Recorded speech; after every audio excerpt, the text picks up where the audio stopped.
With the likes of Mark Webber and Craig Lowndes declaring their ambitions to make it all the way to Formula One, there is hope that one day we'll see the Aussie flag flying again over the winners' podium. Alan Jones and Sir Jack Brabham are the only Australians to have won World Championships.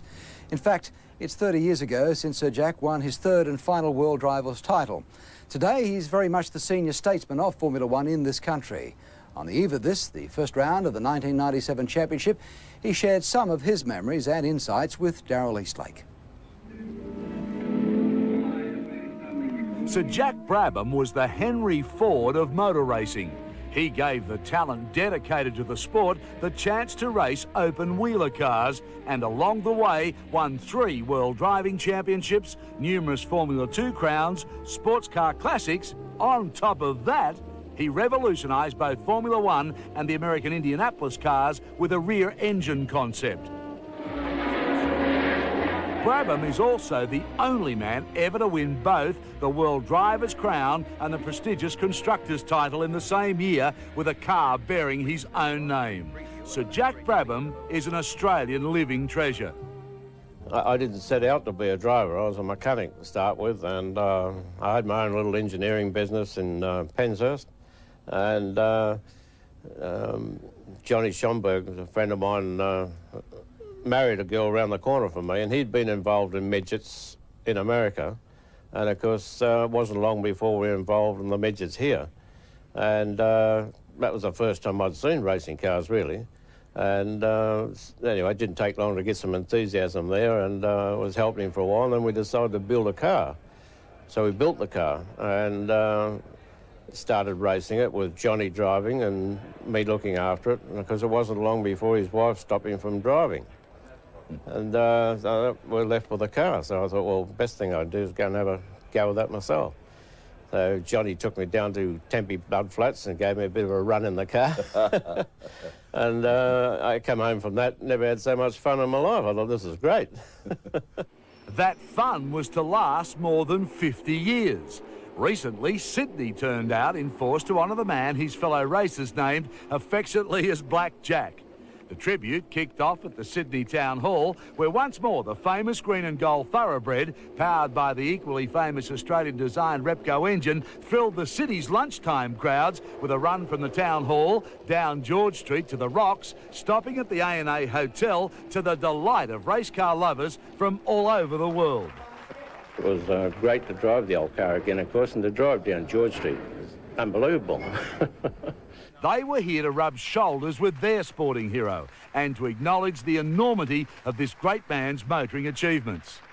I think he's been an inspiration to everybody. I think everybody that goes overseas or went overseas, and probably to a certain degree still does, I think he's still an inspiration to them. Sir Jack was, I guess, the pioneer for Australia to go motor racing or play motorsport really overseas and leave the Australian shores. And I guess, you know, we all respect him from that point of view of having, you know, enough courage to get up and go and do it off the shores here. And now it's a common day occurrence, but in those days things were probably a lot more difficult than as they are now. Unbelievable when you look back on what he had done with what the resources he had, and achieved what he did with such a experimental idea that he had. I mean, the engine was just not a race engine, yet they engineered it into a chassis and made the whole package work. If you work for somebody like Jack, you worked.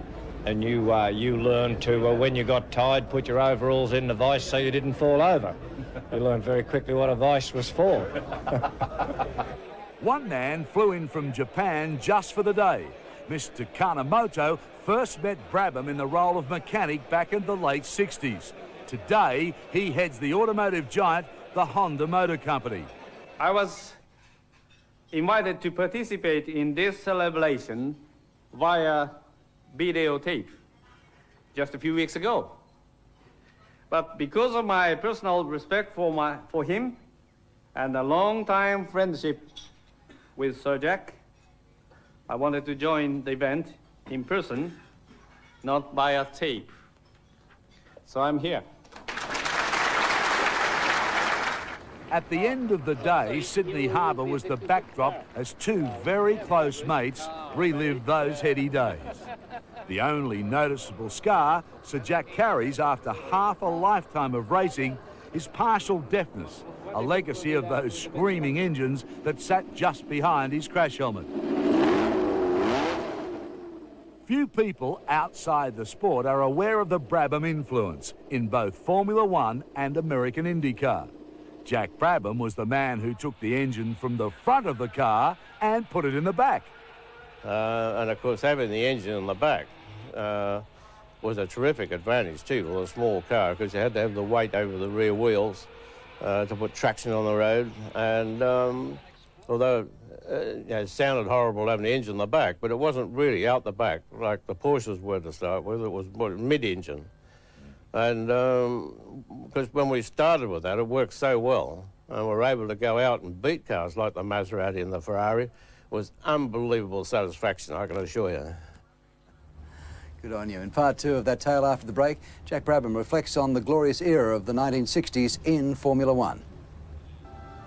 We're in Melbourne for the Australian Formula One Grand Prix weekend, and today Formula One is an incredibly sophisticated and expensive business driven by enormous budgets and computer-age technology.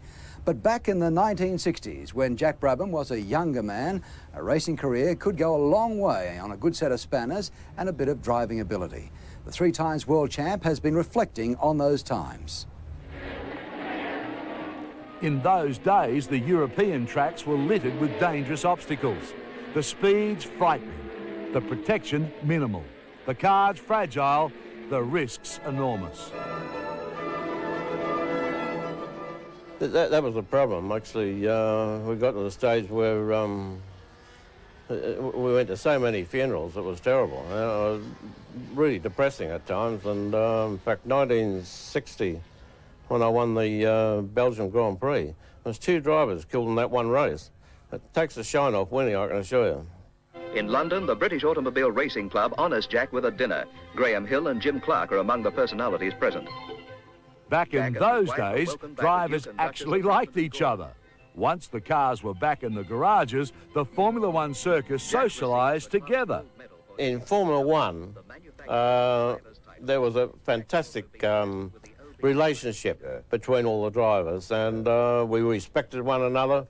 We'd never ever put one another in a dangerous position while we're driving. We respected one another's driving capability, etc. And of course, when the race was over, we'd all get together and be socially combined together again. Doesn't happen today. It just doesn't happen today. That was fantastic. That's the part I enjoyed most about our Formula One racing, was really the relationship we had between all the drivers. Today, the sport is riddled with high-powered politics, huge money, as well as the on and off-track controversies. I couldn't wait to find out what the great man thinks of the sport in the 90s. I go to a Formula One race today and I just look around the pits and everything and just see how much money's involved there. I can't believe it. Now, to give you some idea, 1970, which was the last year that I ran in Formula One, we run 2 cars for the year, and we done 12 races, and our budget for the year was £175,000. That wouldn't pay the catering bill today on these teams. That's just incredible. What do you think when you hear Schumacher getting paid $35 million from Ferrari? Unbelievable. It's hard to believe. It really is. But when you look at Schumacher, of course, he's by far the best driver out there today, and I agree that he's worth more money than anybody else. But that amount of money does stagger me. I just can't believe it. Would you like to drive one of today's Formula One cars? Cars become too technical, really. It's I can't imagine what it'd be like driving one, really. I'd like to drive one, really, just to see what it's like, but it can't be the fun that we had driving our cars, because they go around the circuit today as if they're on rails. If they get offline at all, they fly off the circuit. And press button to change gears. You know, we used to have to turn the wheel and change the gear. Today, they just press buttons. That's incredible. Won't be long before they won't even need the driver. So you're not impressed, in other words? No, not impressed, no. But you would like to drive one? I would like to drive one, just because they must have fantastic road holding. Absolutely unbelievable road holding. I was quite amazed watching you at Eastern Creek with the agility that you could get in and out of a Formula One car. I mean, it's something you've obviously never lost and you still love very much. I suppose it's like riding a bike, you don't forget, do you? Not quite as quick. Yeah, so, no, it was, I like getting back in the car, and of course I've had several opportunities this year, being the 30th anniversary of our third World Championship. Of all the drivers that you faced, who was the toughest competitor? Well, I'd have to say Sterling Moss, really, because although I had the opportunity to drive with Fangio on 2 or 3 occasions, I wasn't in a position when I first got over there to be competing with Fangio, because I was just starting when Fangio finished. But then I did have the opportunity to drive a lot with Sterling Moss, and Sterling was a driver who I admire because he never had an off day. If you started the race with Sterling, you had a race on your hands till his car broke. It's luckily for me, because it did quite often, because he was pretty hard on a motor car, really. But while he was on the road, he was a competitor. So Jack Brabham and his old rival Sterling Moss, just some of the luminaries enjoying the weekend here at the Australian Formula One Grand Prix.